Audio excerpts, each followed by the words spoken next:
enduring forever. Lord, you are good, yeah. Lord, you are good and your mercy enduring forever.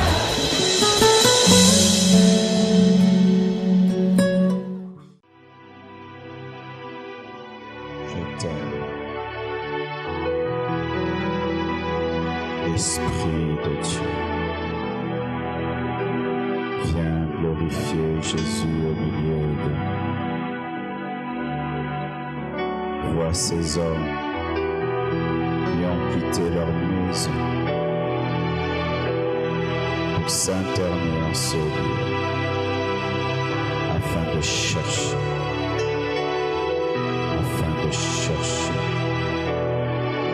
Vois leur soif, vois leur faim, vois leur soif, vois leur faim de toi, Père. Vois ces désirs ardents. Dans cet homme qui est assis là, dans cette femme désireuse de toi, dans ce jeune homme qui n'a besoin que de toi.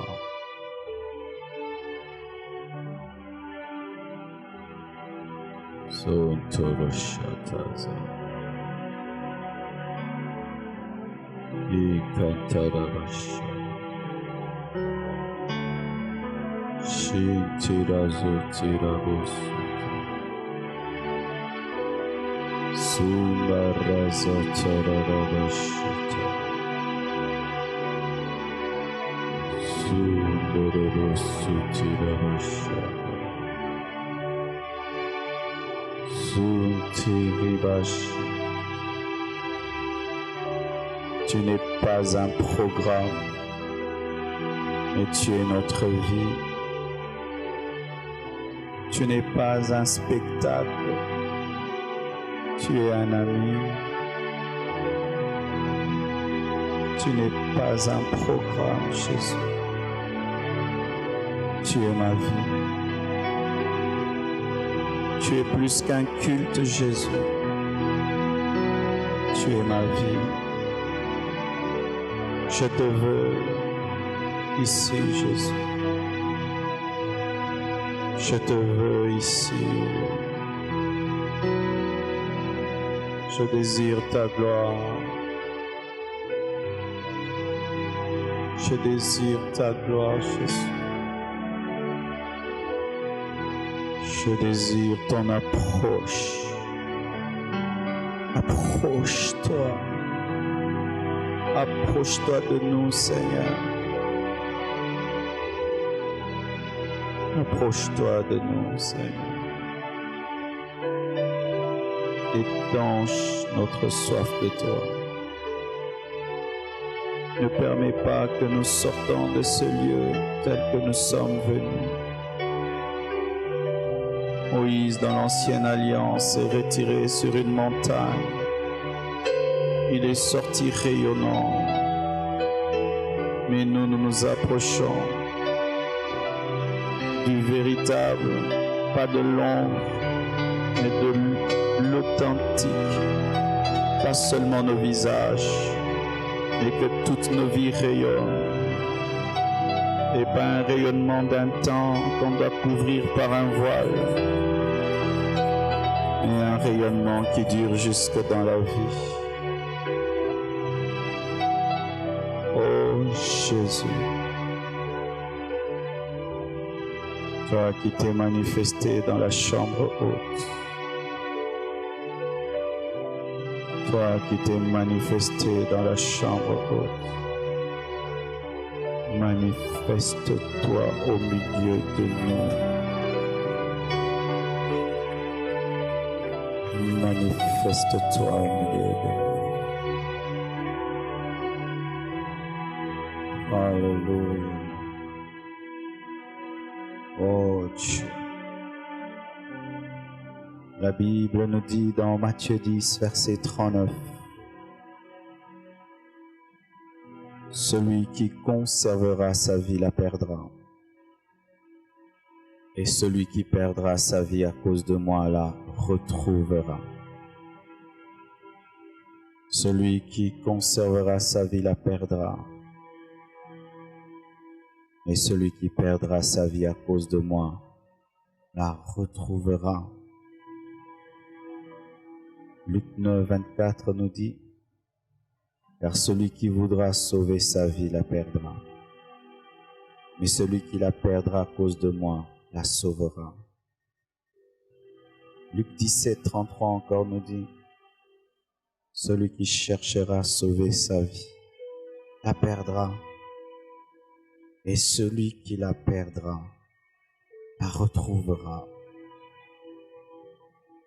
Jean 12, 25 encore nous dit la même chose. Celui qui aime sa vie la perdra.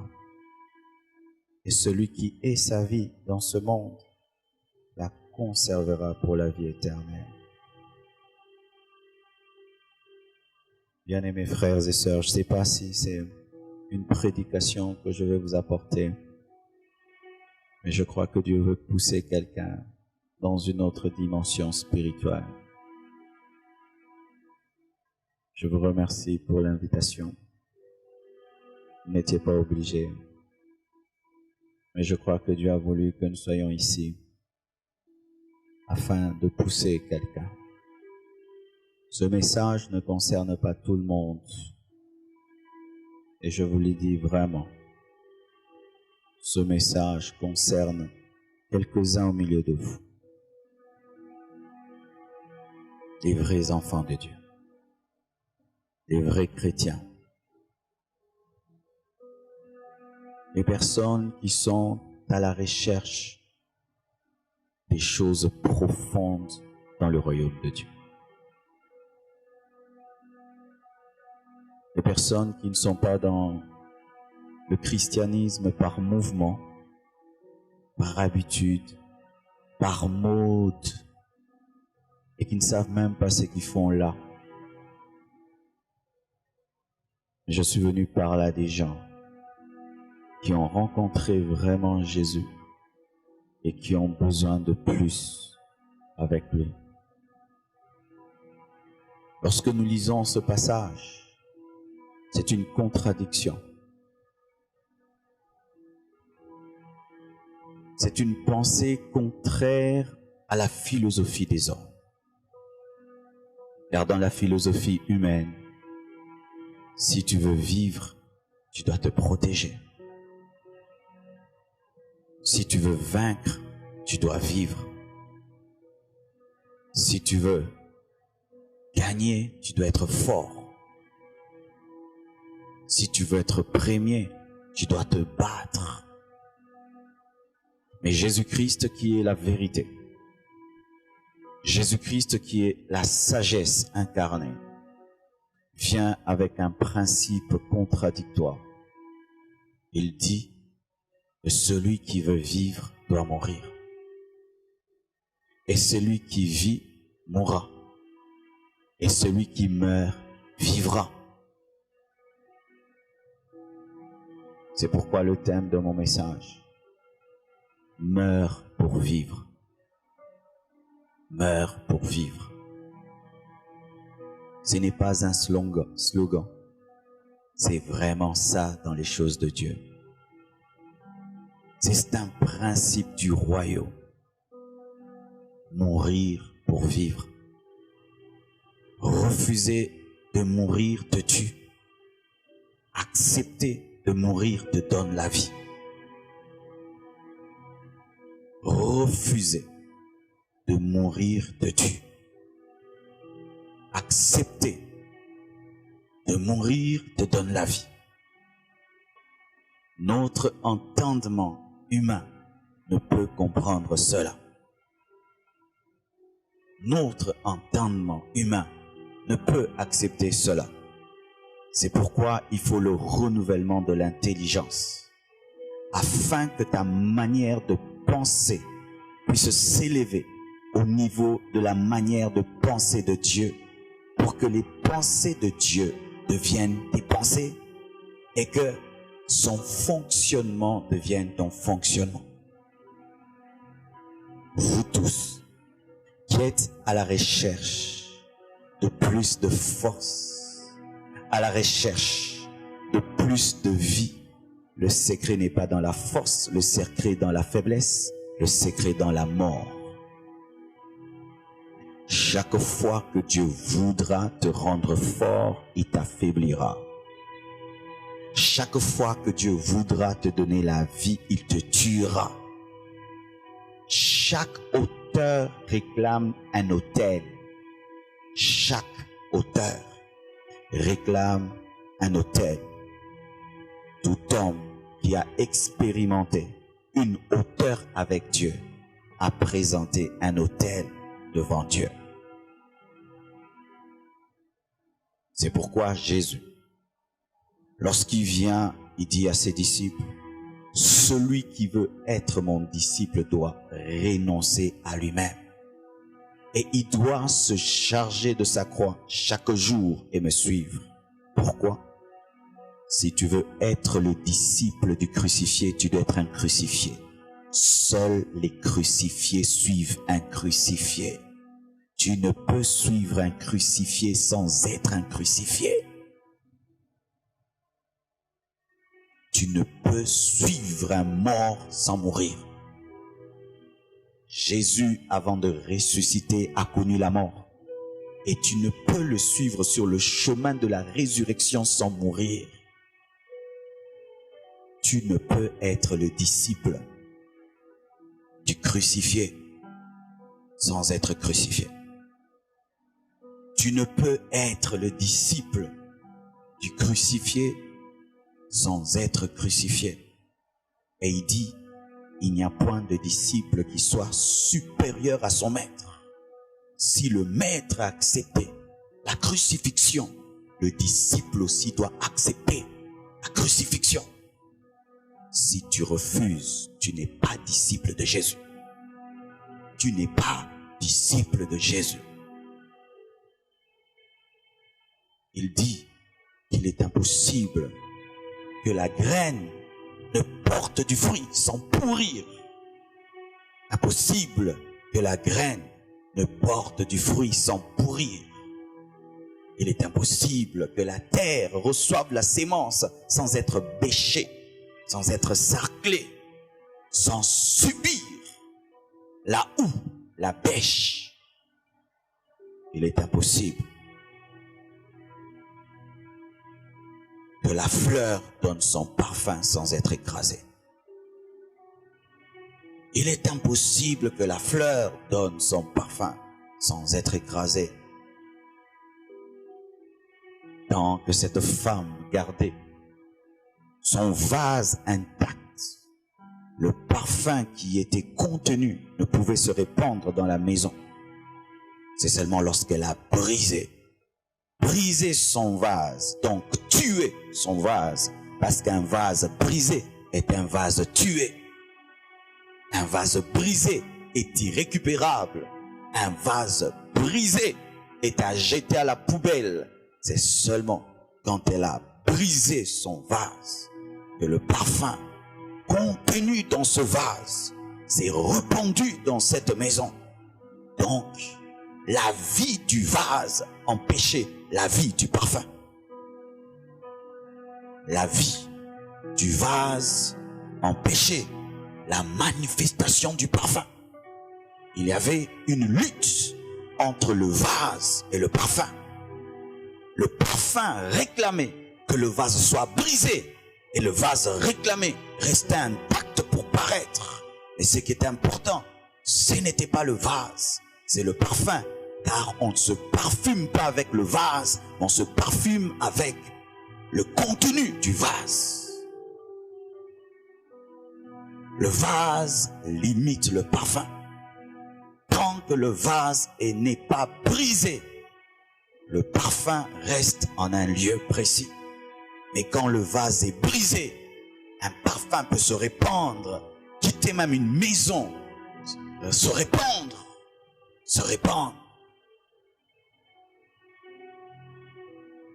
Vous qui cherchez l'élévation, Vous qui cherchez le succès, vous qui cherchez à être utilisé par Dieu, le chemin n'est pas dans la grandeur. Le chemin n'est pas dans la vie. Le chemin n'est pas dans des choses que vous aimez. Le chemin n'est pas là-bas. Le chemin, c'est la mort. C'est la mort. Si vous refusez de mourir, démissionnez, laissez tomber. Laissez tomber.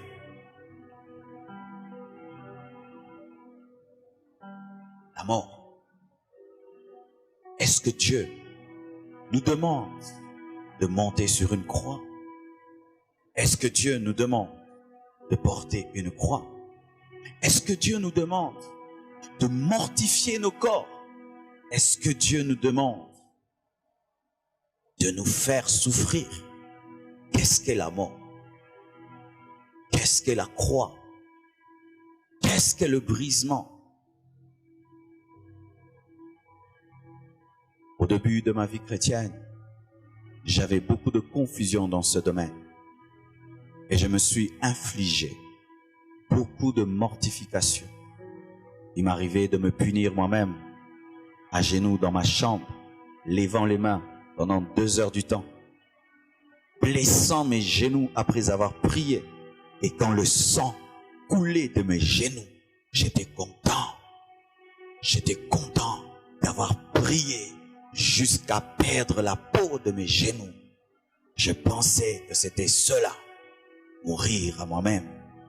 Je faisais des jeûnes interminables au point où j'avais eu 45 kilos, 50 kilos. Et je disais, je suis en train de tuer, de mourir. Et dans mes jeûnes, j'étais orgueilleux. Dans mes longues prières qui blessaient mes genoux, j'avais l'orgueil spirituel. Je n'étais pas mort, mais j'étais orgueilleux même dans mes sacrifices. Je me trouvais supérieur même dans mes sacrifices, au point où je me glorifiais de prier 10 heures du temps. Je me glorifiais de jeûner. Cela me tuait. Bien-aimés frères et sœurs, la mort que Dieu te demande, c'est la mort du toi, le moi. Le moi est ici, il est ici le moi. Le moi même peut te pousser à rechercher des bonnes choses, mais pas pour Dieu, mais pour toi-même. Le moi peut te pousser à rechercher les dons spirituels, pas pour Dieu, mais pour toi-même. Le moi peut te pousser à rechercher un grand ministère, pas pour Dieu, mais pour toi-même. Le moi peut te pousser à rechercher des choses qui paraissent bonnes, mais pas pour Dieu, mais pour toi-même. La mort de l'orgueil, l'orgueil. La mort de la rébellion, de la propre suffisance. La mort de la jalousie, de la rivalité, de la compétition. La mort des péchés chéris. Des péchés chéris. Des péchés que tu continues à commettre lorsque tu as arrêté les autres péchés. Des péchés que tu continues à commettre même dans la retraite. Des péchés que tu continues à commettre malgré que tu as la connaissance des Écritures. Des péchés que tu continues à commettre malgré que tu parles en langue, que tu pries, que tu as l'onction, que tu as des visions. Des péchés qui demeurent. La mort à ces péchés-là. La mort à ces péchés-là. Comment y parvenir? J'ai essayé par des disciplines personnelles. J'ai essayé par des disciplines humaines. Et je vivais le principe de ce monde qui dit le naturel, une fois chassé, revient au galop. Alors j'ai compris une chose, que la croix est une révélation. La croix est une révélation. J'ai compris que je devais croire que lorsque Christ mourait à la croix, il mourait avec moi. et que je suis compté comme mort depuis longtemps et l'accepter tel quel, ainsi je bénéficie de ce que l'autre a fait et ma chair est crucifiée par l'œuvre de la croix. Bien-aimé, pour vivre dans la sainteté, il ne faut pas d'abord la discipline, il faut la foi. Car si ta discipline t'amène à te sanctifier sans la foi, ta sanctification est le produit de la religion, mais ce n'est pas le produit du salut. Une discipline qui provient de toi ne se maintient pas, mais une discipline qui provient de la révélation de la croix devient un style de vie, car tu es ce que tu sais. Tu es ce que tu sais. C'est que tu sais. Et je vous dis, je suis en train de dire quelque chose de très important. C'est pourquoi j'ai dit, ce que je prêche, ce n'est pas pour tout le monde. Il y a certains pour qui je suis venu ici, qui sont à la recherche de la crucifixion, qui sont fatigués d'être aussi charnels. Fatigués, il est fatigué. Fatigué d'être charnel, fatigué d'être orgueilleux, égoïste, jaloux, vantard.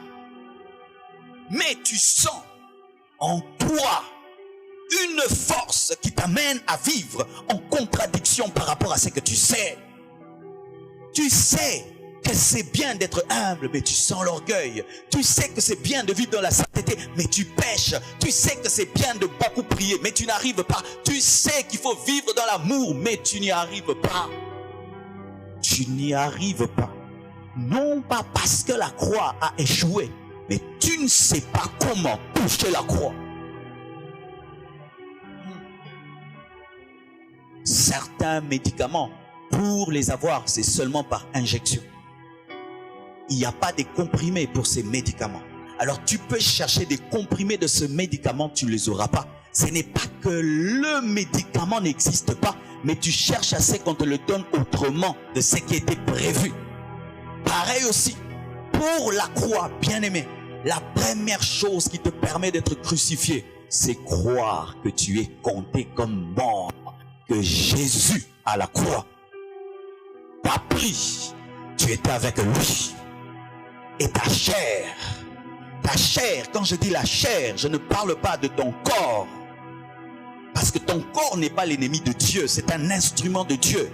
Mais je parle de cette nature adamique, cette mauvaise nature que tu as depuis ta naissance, qui te pousse vers le mal sans que tu recherches le mal, parce que l'homme est un arbre né courbé. Ainsi, il n'y a pas l'école de l'orgueil et du mensonge, parce que l'homme n'est menteur. Cette nature adamique que tu as, cette nature adamique qu'on appelle chair, ne peut jamais être vaincue par l'intelligence de la chair, car la chair ne peut se vaincre elle-même.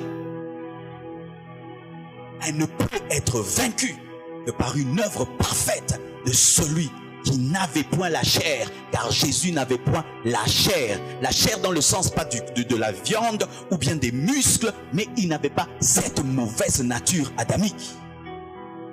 Ainsi tu dois te connecter à celui qui a vaincu. Ainsi ce qu'il a fait sera à toi.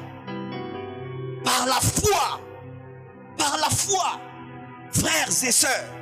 Sinon, tu arriveras à un niveau, et j'ai rencontré beaucoup de chrétiens qui ne croient plus qu'ils peuvent changer. Ils ne croient plus. Il a tout fait. Après 6 mois, il retombe. 1 année, il retombe. Et il lit la Bible. Il dit, ce qui est né de Dieu ne pêche pas. Mais il dit, mais ce verset est impossible. Non, c'est vrai.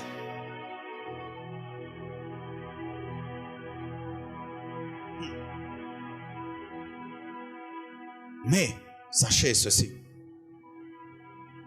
Malgré que nous nous sommes convertis et que même tu parviens à la foi, que tu es compté comme mort, la croix et la crucifixion de ta chair ne s'opèrent pas pour toute la vie, mais elles se renouvellent chaque jour. Chaque jour, tu dois te compter comme mort.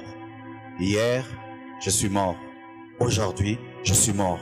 Demain, je mourrai. Tous les jours, tu dois porter ta croix. Tous les jours, tu dois continuer à croire que tu peux vaincre la chair par Jésus. Non pas commencer un jour où tu crois que c'est par Jésus, demain par ta propre discipline. Ainsi, tu quittes la grâce, tu entres dans la loi et tes propres efforts. Et tes propres efforts, tu peux les avoir pendant un temps, Après, tu reviendras dans la faiblesse. Chaque jour, tu dois renouveler ta confiance en Christ pour crucifier la chair. Car, vous le sentez, n'est-ce pas? Malgré que tu es chrétien, tu sens la lutte de deux natures. La mauvaise nature t'attire vers le péché. Ta nouvelle nature te pousse vers Dieu.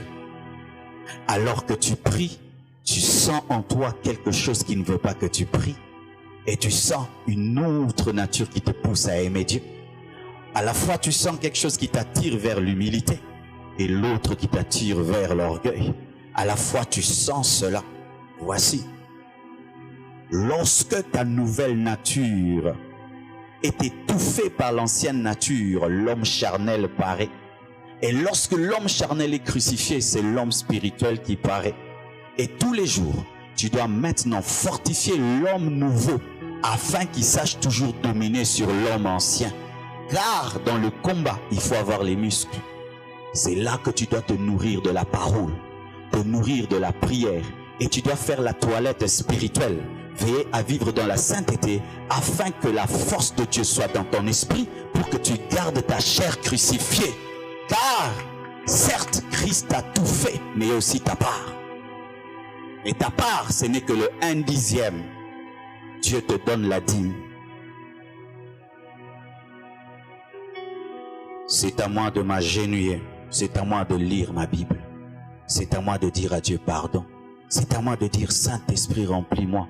Mais lui l'a fait. Le plus grand, il a envoyé l'Esprit. Il est mort à la croix. Il m'inspire la parole.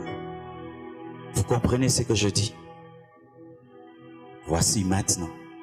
Lorsque tu arrives à ce niveau-là, je t'assure, la vie chrétienne devient facile.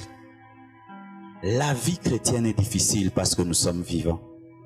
Tu sais là, si tu meurs maintenant, du coup, nous te prenons en charge, vrai ou faux. Mais tu es vivant. Essaye de nous demander. On ne va pas te prendre en charge. Meurs seulement. Tu vas voir comment on va te prendre en charge. Meurs seulement, tu vas faire le plein. Les morts font plus le plein que les vivants parce qu'on n'a pas peur qu'ils prennent la gloire. C'est ainsi que vous voyez, même des gens qui ne remplissaient pas le stade à leur mort remplissent le stade. Pourquoi? On n'a pas peur de leur donner la gloire parce que jamais un mort ne s'enorgueillit dans le cercueil.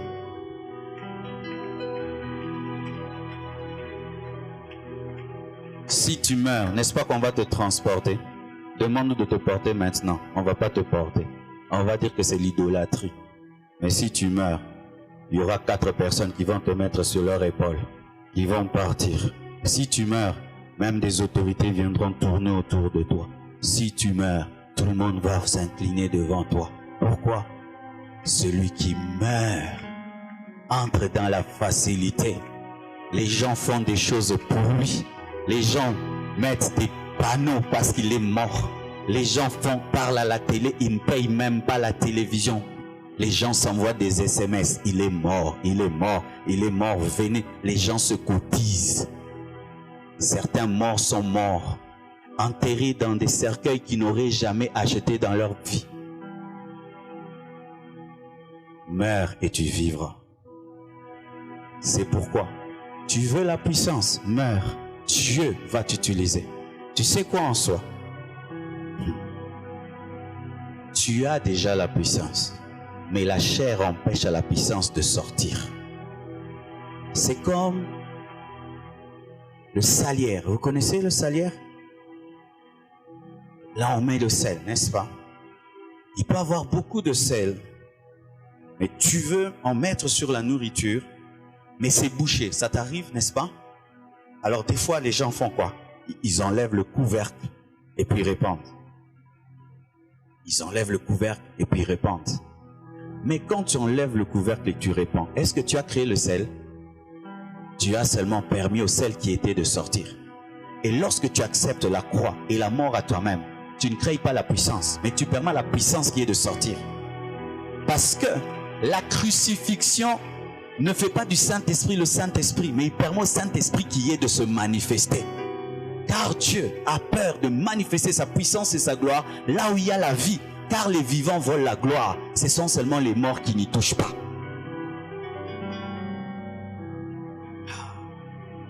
Et il y a un homme qui est un exemple d'une telle crucifixion. Pierre l'orgueilleux, qui pensait être plus grand que les autres, qui pensait aimer Jésus plus que les autres, qui pouvait prendre une épée et couper l'oreille de quelqu'un, la grande gueule, qui parlait, qui pouvait même oublier les autres apôtres afin de rester avec Christ sur la montagne.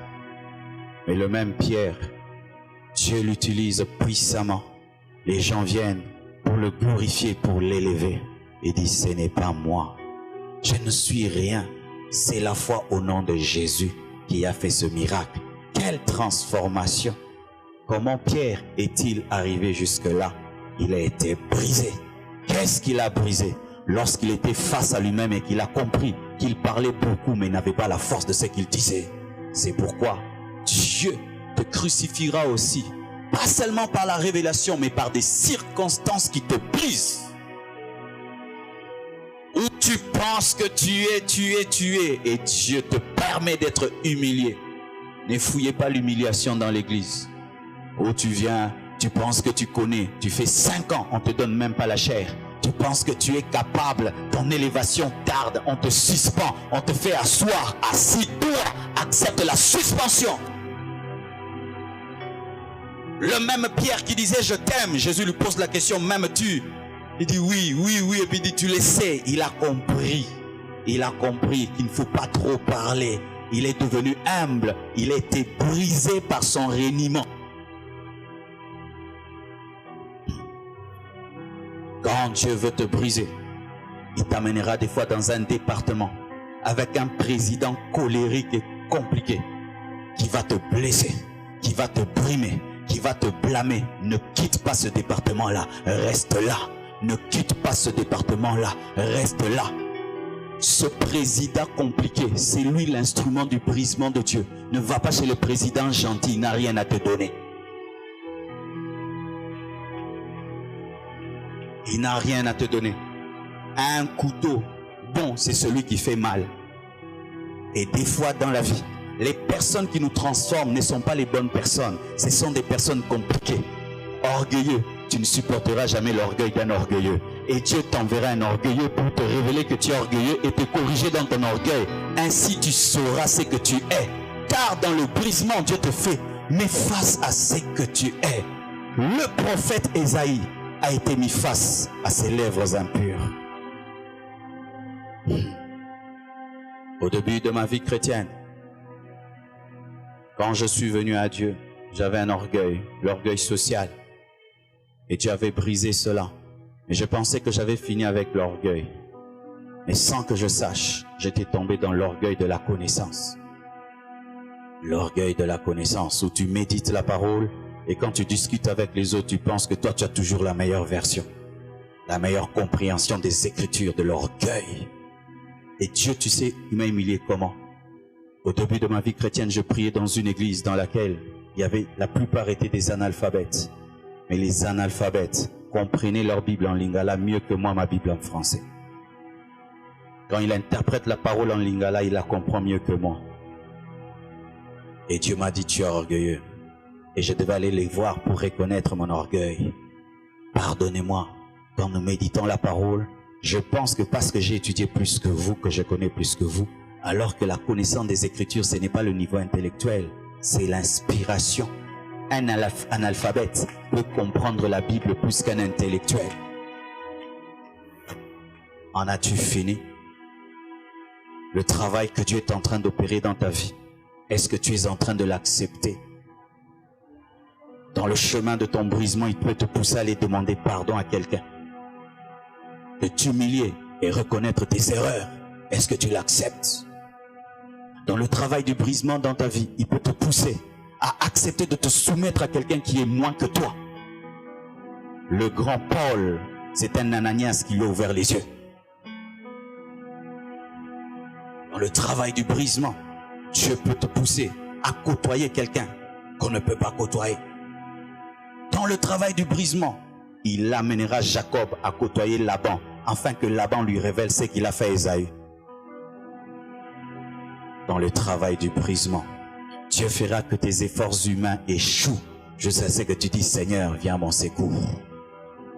Comme je suis intelligent, comme je réussirai. Et tu ne fais qu'échouer jusqu'à ce que tu dises, Seigneur, aie pitié de moi, aide-moi, viens à mon secours. C'est alors qu'il te dira, tu vois, tu ne peux rien. Ce n'est pas parce que tu es prince d'Égypte que tu peux libérer le peuple d'Israël de l'Égypte. Rien qu'un petit combat te fera fuir dans le désert. Mais celui qui reviendra, ce sera un homme qui a rencontré le buisson ardent, qui dit je ne peux pas. Le même Moïse qui disait je peux, a dit je ne peux pas. Bien-aimés frères et sœurs, Dieu n'a pas besoin des volontaires, il a besoin des hommes brisés. Dans les églises, il y a trop de volontaires. Je veux travailler au protocole, je veux chanter, je veux travailler dans tel département. Vous voulez faire trop de choses. Vous voulez faire trop de choses. Vous voulez trop faire sans être. Vous voulez faire trop.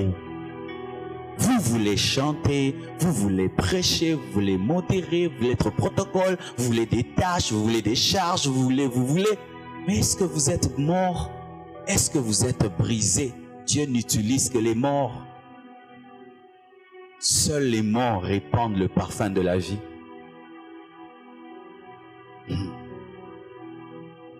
Voici. Lorsqu'un homme n'est pas brisé et qu'il sert Dieu, il est comme un arbre vert qu'on dépose sur un autel. Qu'est-ce qui se passe? Lorsqu'on allume et qu'on met un arbre vert, qu'est-ce qui va se passer?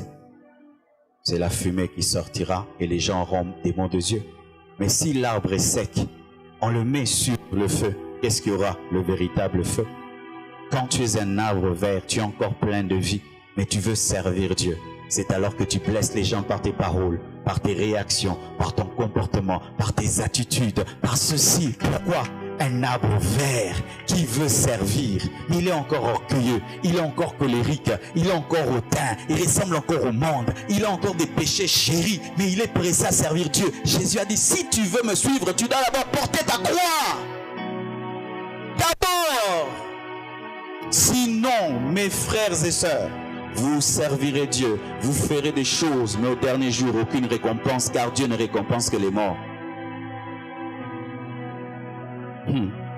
Si je suis vivant, tout ce que je fais ici, Dieu ne me récompensera pas, parce que je serai en train de prêcher pour me faire voir, je serai en train de prêcher pour me faire connaître, je serai en train de prêcher pour. Et comme Dieu ne récompense pas les œuvres qui ne sont pas fondées sur Christ, je suis en train de faire du bénévolat. Est-ce que vous comprenez le danger de ne pas mourir à vous-même? Vous faites le bénévolat. Tu peux faire un grand ministère, c'est du bénévolat. Tu peux chanter des chansons, c'est du bénévolat. Tu peux offrir des offrandes, c'est du bénévolat. Tout ce que tu fais du bénévolat parce que Dieu ne récompense que les morts. Morts à eux-mêmes. Parce que les vivants, propre ambition. Moi. Et tu peux servir Dieu des années. Au dernier jour, il te dit, je n'ai jamais reconnu une seule de tes œuvres parce que tout ce que tu as fait, c'était pour toi-même. Rien n'était fait pour moi. Frère, c'est pourquoi des fois dans la vie chrétienne, tu dois t'arrêter. Tu vas, tu te retires et tu recommences à zéro. Je vous dis la vérité.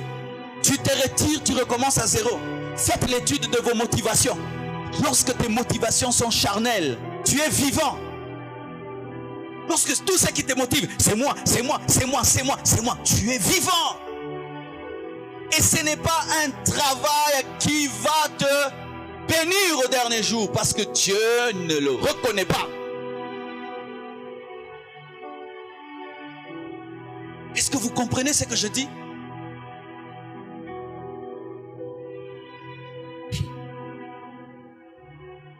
Une doctrine qui a été trop enseignée au Congo et même dans le monde nous a beaucoup déviés. On nous a beaucoup présenté le diable comme notre premier ennemi. Mais vous savez que le diable n'est pas notre premier ennemi. C'est notre chair. La chair est pire que le diable. Parce que la chair, tu dors avec elle. Satan, tu ne dors pas avec lui. La chair, elle te suit même à l'église. Le diable, pas toujours. Tu peux être là, tu n'as pas de démon, mais tu es charnel. La chair peut te suivre même dans les choses de Dieu. La chair est pire que le diable. La chair est pire que le diable. Le diable, on le chasse, mais la chair, il faut tuer la chair. Satan, tu peux le vaincre même sans le tuer. Mais la chair, tu ne peux la vaincre qu'en la tuant. Parce que c'est un pire ennemi. Et la chair, c'est la femme du diable dans ta vie. Lorsqu'il veut te détruire, il passe par elle. Mais souvent, nous cherchons des délivrances. Nous cherchons, mais nous ne cherchons pas le brisement. Le brisement. Tu étais colérique dans le monde, tu es toujours colérique aujourd'hui. Orgueilleux dans le monde, toujours orgueilleux aujourd'hui. Tu as toujours la même nature que tu avais, mais tu n'as ajouté que de parler en langue, aller à l'église, mais c'est la même personne. Si on t'insulte, toi aussi tu vas insulter. Si on ose seulement maintenant toucher à ta personnalité, tu vas voir comment tu vas te manifester. Rancunier, même à l'église. Rancunier. Tout le monde sait que toi, on ne te touche pas. On sait que quand on te touche, les réponses qui sortent de ta bouche. Vivant, vivant, vivant. Et on prie, on jeûne, on cherche. Tu lis la Bible, tu regardes ta vie. Rien du tout. Le temps que tu perds à fuir ton brisement, en soi tu es en train de fuir la manifestation de l'esprit dans ta vie. Plus vite tu acceptes le brisement, plus vite la gloire vient. Et je vous assure mes frères, tu peux chasser le démon en une seconde, mais le combat contre la chair peut te prendre toute la vie. Il y a des gens même jusqu'à la fin de leur vie, ils ont refusé d'être brisés. Pourquoi? Parce que l'homme aime rester au contrôle. Parce que le brisement t'affaiblit. Humilie-toi devant lui. Frère, pardonne-moi. Et puis il va dire, tu vois, il est venu, il s'est excusé. La chair n'aime pas ça. Rester au contrôle. Non. Jamais. Lui doit commencer.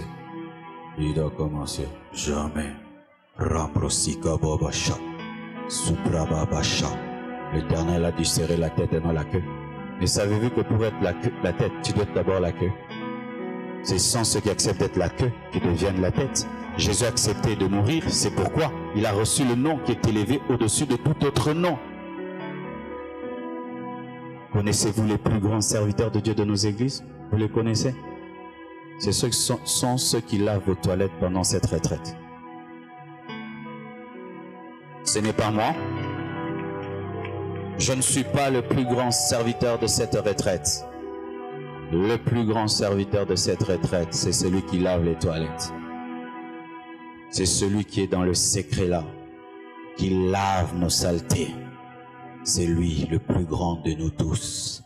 Et tu ne peux pas faire ça sans être brisé. Des fois, quand vous venez à l'église, vous êtes pressé à paraître ici. Vous refusez les basses besognes, alors que c'est dans les basses besognes que Dieu brise.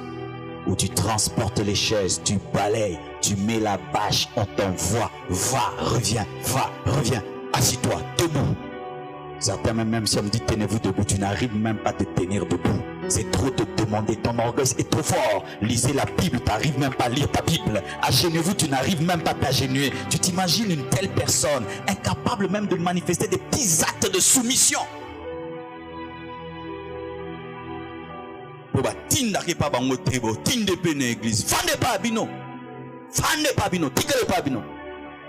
Tikale pas bino. Tikale pas bino. Mwana mutambongo, tikale pas bino. Fande pas bino.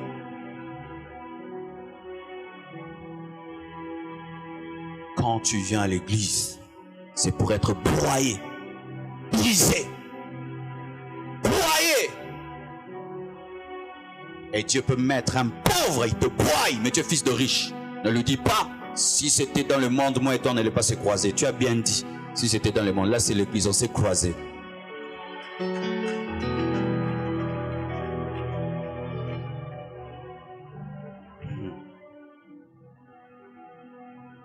Ça m'est arrivé.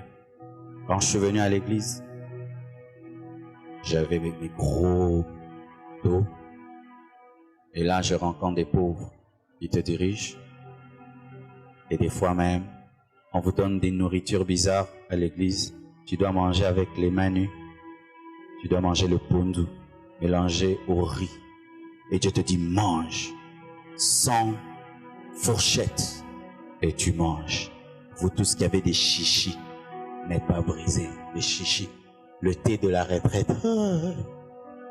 Le pain. Si tu vas à l'armée, même le prince d'Angleterre, il fait le service militaire. Vous pensez qu'il a un lit meilleur que les autres? Une tenue meilleure que les autres? Le prince d'Angleterre, quand il fait le service militaire, il est un militaire comme les autres. 10 pompes, 50, 50, 100, 100. Et quand tu viens ici, les moustiques.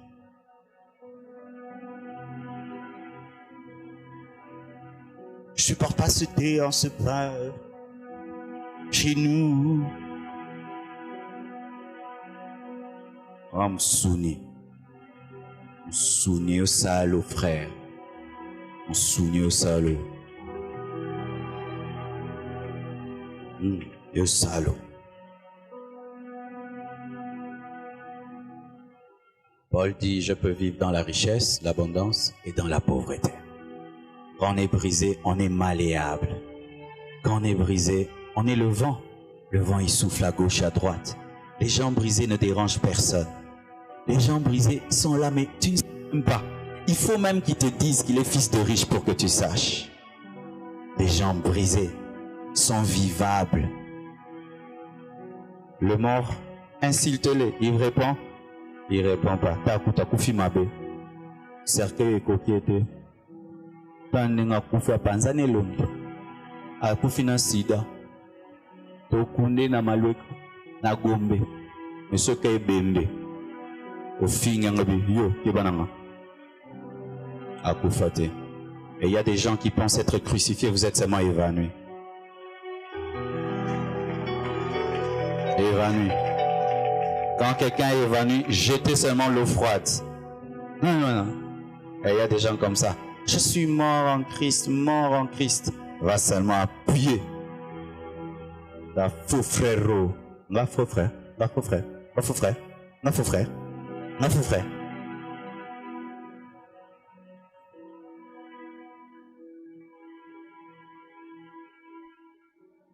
Certains au milieu de vous aujourd'hui, la main de Dieu viendra sur vos vies. Parce que vous avez accepté ça. Oui, vous avez accepté. Il y a des gens qui ont accepté.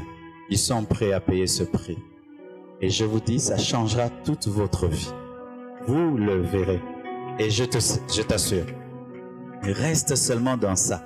Tu ne forceras plus rien. Ta vie va commencer à t'étonner. Tu sais qu'il y a des gens qui ne peuvent pas payer l'avion, mais s'il meurt, il prend l'avion. On paye pour lui le billet, même le passeport on cherche, l'ambassade te donne le visa. Vrai ou faux? Veux-tu changer ta vie?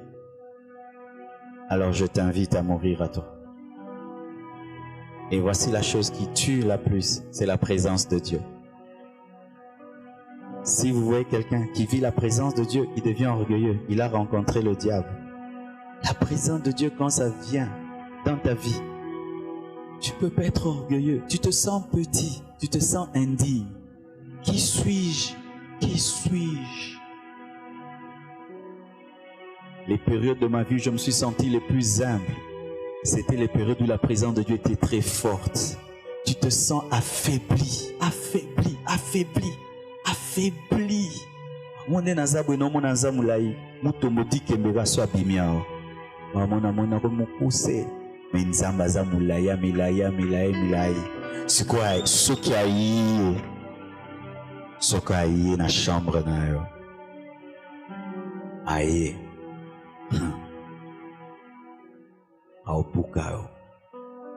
Parce qu'il vient avec le cabot qui est son poids, qui te brise.